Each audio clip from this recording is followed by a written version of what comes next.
డబ్బు, అనారోగ్యం, ఉద్యోగం, వ్యాపారం, అప్పులతో బాధపడుతున్నారా? మీకోసమే లాంచ్ యువర్ ఫ్యూచర్ ప్రోగ్రామ్. నమస్తే, వెల్కమ్ టు సుమన్ టీవీ. నేను విష్ణు. ప్రస్తుతంతో పాటు సర్టిఫైడ్ ఫైనాన్షియల్ ప్లానర్ మాధవిరెడ్డి గారు ఉన్నారు. వారితో మాట్లాడదాం. నమస్తే మాధవిరెడ్డి గారు. నమస్తే అండి.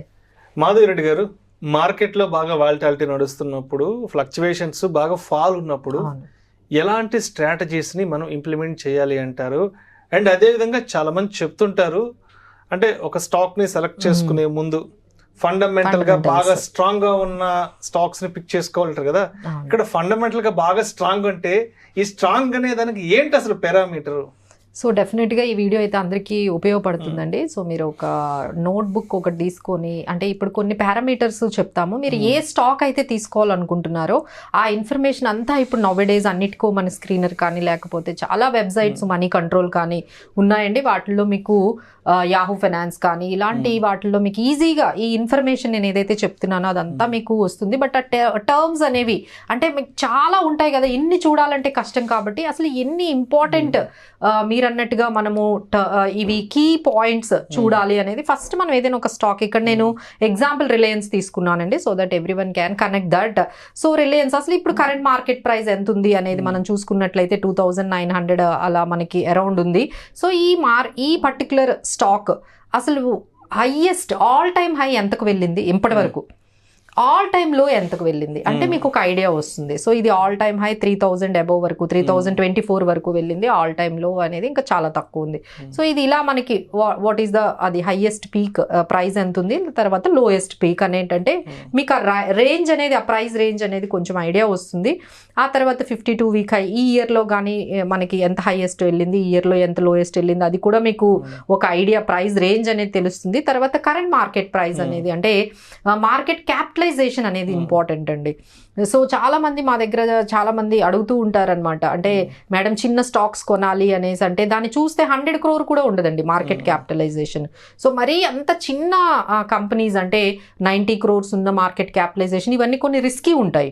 సో వీటిని కాకుండా మనకు కొంచెం మార్కెట్ క్యాపిటలైజేషన్ హైయెస్ట్, ఇప్పుడు మనకి రిలయన్స్ చూసుకున్నట్లయితే 19,65,580 crore మనకి మార్కెట్ క్యాపిటల్ అనేది మార్కెట్ క్యాపిటలైజేషన్ ఉంది.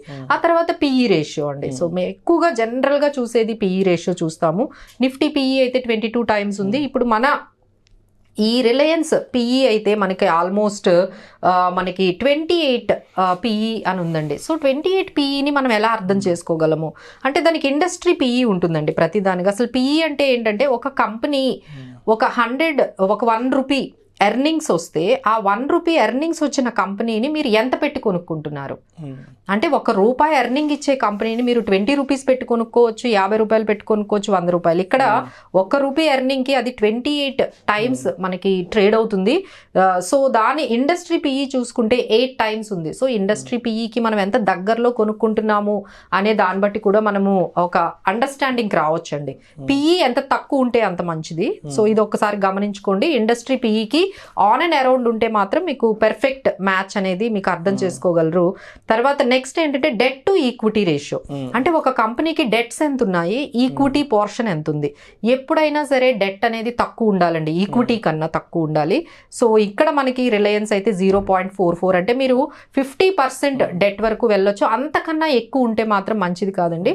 సో డెట్ అనేది ఎప్పుడైనా సరే ఈక్విటీ కన్నా 50% తక్కువ ఉంటే మనకి సరిపోతుంది.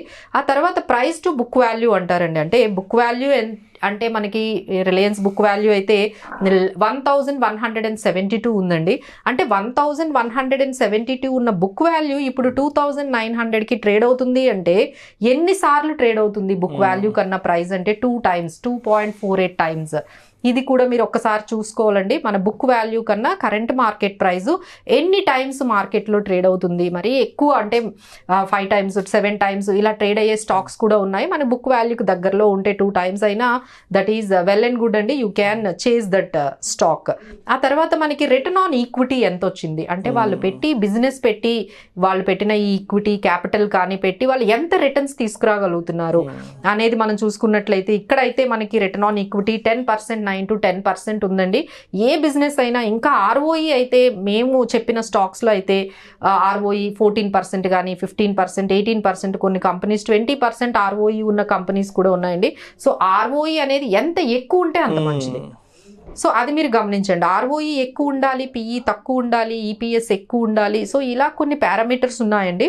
సో నెక్స్ట్ పారామీటర్ ఈపీఎస్ అంటే ఎర్నింగ్స్ పర్ షేర్. అంటే ఒక 100 కోట్లు నెట్ ఎర్నింగ్స్ కానీ మార్కెట్కి వస్తే 100 కోట్ల అవుట్ స్టాండింగ్ షేర్స్ ఉంటే ఒక్కొక్క షేర్కి కానీ మనం ఆ ఎర్నింగ్స్ కానీ డిస్ట్రిబ్యూట్ చేస్తే ఒక్క షేర్కి ₹1 వస్తుంది. 100 crores ఎర్నింగ్స్ ఉన్నాయి, 100 crores అవుట్ స్టాండింగ్ షేర్స్ ఉన్నాయంటే ఒక్క షేర్కి మీకు ₹1 వస్తుంది. సో దీన్ని బట్టి మీరు అర్థం చేసుకోవచ్చు మీరు ఏదైతే సెలెక్ట్ చేస్తున్నారో ఆ ఈపీఎస్ మీకు ఒక్కొక్క షేర్కి ఎంత వస్తుంది. ఇక్కడైతే ₹102 వాళ్ళు ఈపీఎస్ అనేది మనకి రిలయన్స్ కనిపిస్తుందండి. ఆ తర్వాత ప్రమోటర్ హోల్డింగ్ అంటే ప్రమోటర్ ఎంత ఎక్కువ హోల్డ్ చేసుకుంటే మంచిదండి. అంటే ఒక 60%, 50% ఈజ్ గుడ్ ఇనఫ్. ఎందుకంటే ప్రమోటర్ హోల్డింగ్ అని ఎక్కువ ఉందనుకోండి, they show much interest in the company. వాళ్ళే ఎగ్జిట్ అయిపోయారు అనుకోండి, ఇంకొంచెం మనకి ప్రాబ్లమ్స్ అవుతాయి. కాబట్టి ప్రమోటర్ హోల్డింగ్ కూడా ఒకసారి చెక్ చేసుకోండి. అది మనకి 50% ఉంది రిలయన్స్లో. నెక్స్ట్ మనకి ప్లెడ్జింగ్ అంటారండి. అంటే వాళ్ళ షేర్స్ మీదే వాళ్ళు ప్లెడ్జ్ చేస్తూ ఉంటారు షేర్స్ని పెట్టి. సో ఆ ప్లెడ్జింగ్ పర్సంటేజ్ చూడాలి. ఇక్కడైతే 0% ఉంది. నెక్స్ట్ ఏంటంటే ఎఫ్ఐఐస్ హోల్డింగ్ కూడా ఇంపార్టెంట్ అండి. సో ఎఫ్ఐఐస్ ఆ పర్టిక్యులర్ కంపెనీలో ఎన్ని షేర్స్ హోల్డ్ చేసి ఉన్నారు అంటే రిలయన్స్లో హాపింగ్ 22% ఎఫ్ఐఐసే వాళ్ళ షేర్స్ని హోల్డ్ చేసి ఉన్నారండి. సో ఎఫ్ఐఐస్ హోల్డింగ్ అనేది ఎక్కువగా ఉండి మనకి రీటైలర్ హోల్డింగ్ తక్కువగా ఉంటే కొంచెం స్ట్రాంగ్గా ఉన్నట్టు ఉంటుంది. ఎందుకంటే ప్రమోటర్ ఒక 50%, ఎఫ్ఐఐస్ ఒక 10-15%, ఆ తర్వాత కార్పొరేట్స్, తర్వాత మ్యూచువల్ ఫండ్స్. దీన్నే మనం షేర్ హోల్డింగ్ ప్యాటర్న్ అంటాం.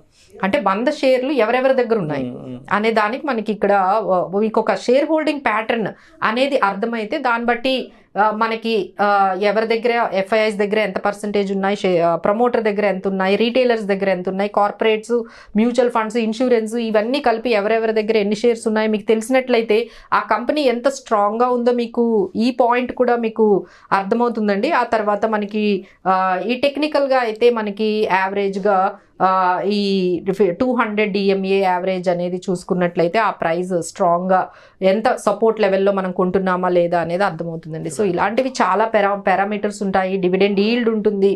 సో డివిడెండ్స్ వాళ్ళు ఎంత ఇస్తున్నారు దాన్ని బట్టి డివిడెండ్ ఈల్డ్ని కూడా మీరు ఎవ్రీ ఇయర్ చెక్ చేసుకోవచ్చు. సో ఇలా మేము ఒక కంపెనీని నేను చెప్పాను. సో ఇలానే మీరు కూడా ఏదైనా కంపెనీస్ అంటే ఇప్పుడు మనకి బ్యాంకింగ్ ఇండస్ట్రీలో ఒక 4-5 కంపెనీస్ ఉన్నాయనుకోండి. హెచ్డిఎఫ్సి ఉంది, మీకు ఇండస్ఇండ్ బ్యాంక్ ఉంది, ఎస్బీఐ ఉంది. ఈ 4-5 కంపెనీల్లో ఏం తీసుకోవాలి అన్నప్పుడు మనం ఏం చేయాలి? ఈ పారామీటర్స్ ఏమైతే ఉన్నాయో ఆ పారామీటర్స్ అన్నీ కూడా ఈ 4 కంపెనీస్కి మీరు కానీ నోట్ చేసుకుంటూ వెళ్తే మీకే ఈజీగా అర్థమైపోతుందండి మీరు ఏ కంపెనీస్ తీసుకోవాలో. సో ఈ విధంగా మీరు ఈ ఫండమెంటల్ అనాలిసిస్తో పాటు కొన్ని స్ట్రాటజీస్ ఉన్నాయండి. అంటే మనకి మార్కెట్లో క్వాలిటీ స్టాక్స్ ఉన్నాయి, వాల్యూ స్టాక్స్ ఉన్నాయి, గ్రోత్ స్టాక్స్ ఉన్నాయి, small and cap, mid cap stocks ఉన్నాయి, మొమెంటమ్ స్టాక్స్ ఉన్నాయి.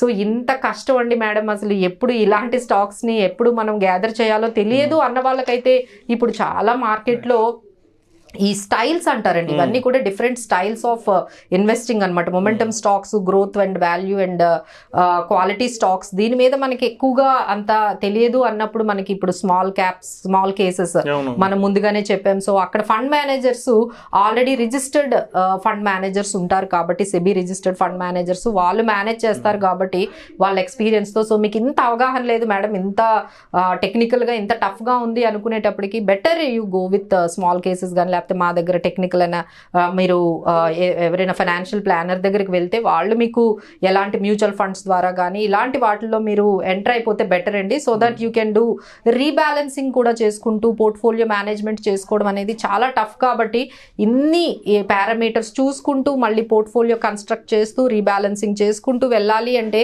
ఇట్స్ రియల్లీ టఫ్ అండి. ఒక నార్మల్ ఒక కామన్ పర్సన్కి ఇన్ని చూసుకోవాలంటే ఇక వాళ్ళ బిజినెసెస్ ఉంటాయి, ఇక మార్కెట్స్ని కూడా ట్రాక్ చేయాలంటే కష్టం. కాబట్టి సో మా దగ్గరకు వచ్చిన మేమైనా మీకు ఏ స్మాల్ కేసెస్ బాగుంటాయి, ఏ పిఎంఎస్లు బాగుంటాయి, ఏ మ్యూచువల్ ఫండ్స్ బాగుంటాయి, ఇలా వెళ్ళిపోతే ఇంకొంచెం ఈజీగా ఉంటుందండి. Better stay with these kind of diversification, asset allocation, rebalancing ఇవన్నీ కూడా వాళ్ళే చూసుకుంటారు. కాబట్టి మీ ఫైనాన్షియల్ ప్లానర్ మీకు కొంచెం వెల్త్ క్రియేషన్ మీద that experts will take their opinion and their decisions would be better అండి. ఇఫ్ యు ఆర్ అంటే ఇప్పుడు నేను చెప్పినవన్నీ మీకు కానీ ఈజీగా అనిపిస్తున్నాయి అనుకోండి, మీరు మెయింటైన్ చేసుకోండి. లేదు మేడం ఇవన్నీ కూడా టెక్నికల్గా చాలా టఫ్గా ఉన్నాయి, asset allocation, portfolio management, rebalancing ఇవన్నీ టఫ్గా ఉన్నాయి అంటే better you go with a financial planner and they will suggest you which one is the best. Thank you so much Madhuri Reddy గారు. సుమన్ టీవీలో మీ పర్సనల్ అండ్ బిజినెస్ ప్రమోషన్స్ కోసం కింది నెంబర్కి కాంటాక్ట్ చేయండి.